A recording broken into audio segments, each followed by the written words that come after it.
Hello guys, এখানে দেখুন, এখানে বাচ্চারা কিছুদেরকে দেখা যাচ্ছে অ্যান্ড পিছে পিছে আমরা আসছি। তো welcome back to my new video guys. আপনাদের সাথে শেয়ার করতে চলছে আমার আবারও একটা নতুন ভিডিও।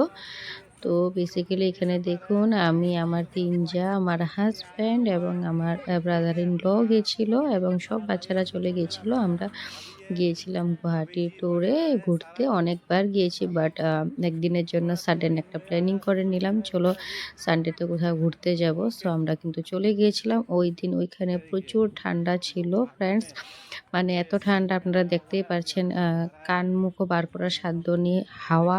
আর এটা আমরা যাচ্ছি ব্রহ্মপুত্র নদী দিয়ে উমানন্দতে। অনেকেই দর্শন করেছেন, আমি কিন্তু এত বছর থেকে আমার ওখানে দর্শন করা হয়েছিল না।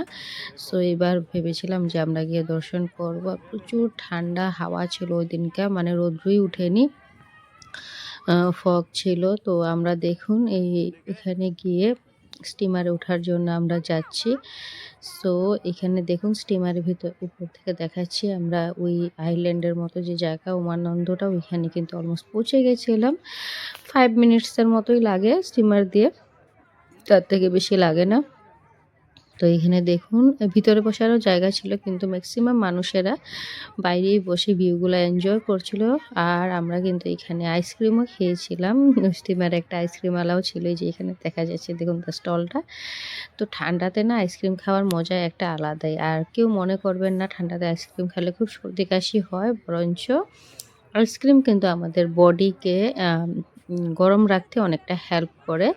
এটা আমি যখন মানালি গিয়েছিলাম তখন শুনেছিলাম। প্রচুর ঠান্ডা জায়গাতে গিয়ে দেখবেন আইসক্রিম বিক্রি হচ্ছে। সো আমার মেয়ের আইসক্রিম খাওয়া শেষ হয়নি, ও খাচ্ছে। এইখানে দেখুন আমাদের সবার খাওয়া হয়ে গেছিলো। তো এইখানে দেখুন সবাই কিন্তু মন্দিরে যাওয়ার জন্য ওয়েট করছে। তো আমরা কিন্তু মন্দিরে এখনই চলে যাব। সো গাইস, মন্দিরের ভিতরে ভিডিও করা হয়নি, ভিডিও করা যায়ও না, বাট ওই সিঁড়ির জায়গাটাও করিনি, প্রচুর আপ ছিল জায়গাটা। সো এবার কিন্তু আমরা ফেরার পথে ওইখান থেকে। সো এখানে দেখুন আমরা সবাই এখানে প্রচুর কিন্তু পিকচার্স তুলেছিলাম। আর ভীষণ মজা লাগে এই জায়গাটা থেকে দেখতে। যখন আপনারা নদী দেখবেন দূর দূর তক কিন্তু কিছু দেখা যায় না। আর অনেকেই জানেন কিন্তু ব্রহ্মপুত্র অনেক বড় নদী, ফার্স্ট মেল রিভার একটাই, বাকি তো সব ফিমেল রিভার। তো এখান থেকে দেখুন নদীর জলগুলো খুব ভালো লাগছিল দেখে। আর দূর দূর তক দেখুন, অনেক দূর দূর তক দেখা যাচ্ছে কিছুটা। সো ফটো আমি কিছুটা শেয়ার করেছিলাম, বাট আজকে ফটো শেয়ার করব না আপনাদের সাথে, আমার ভিডিওটাই শেয়ার করছি। তো আনএক্সপেক্টেড জার্নি খুবই ভালো হয়েছিল। আমরা সাডেন, মানে একদিন আগে প্ল্যান করেছিলাম, একদিন পর চলে গেছিলাম। এই দেখুন আমার ছেলে, অনলি 20 ডেজের ছুটি থাকে। তো ওই ছুটির মধ্যে আমরা চিন্তা করলাম অল্প দূরে যাওয়া যাবে না, কারণ ছুটি খুলেই এক্সাম থাকে। তো আমরা এইখানে যাওয়ার প্ল্যানিং করেছিলাম। এই দেখুন আমার একটা ভাস্তে তো লজ্জা করে চলে গেল।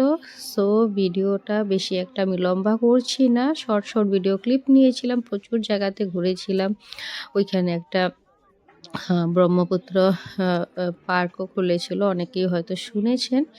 সো এখান থেকে বের হয়ে দেখুন আমরা কিন্তু এই যে ব্রহ্মপুত্র পার্কেও চলে গেছিলাম। অনেক বড় জায়গা ছিল, আর প্রচুর ঠান্ডা ছিল ওই দিন, মানে কি বলবো। সো আপনারা কারা কারা গিয়েছেন অবশ্যই কমেন্ট করে জানাবেন। ভিডিও ভালো লাগলে লাইক শেয়ার করতে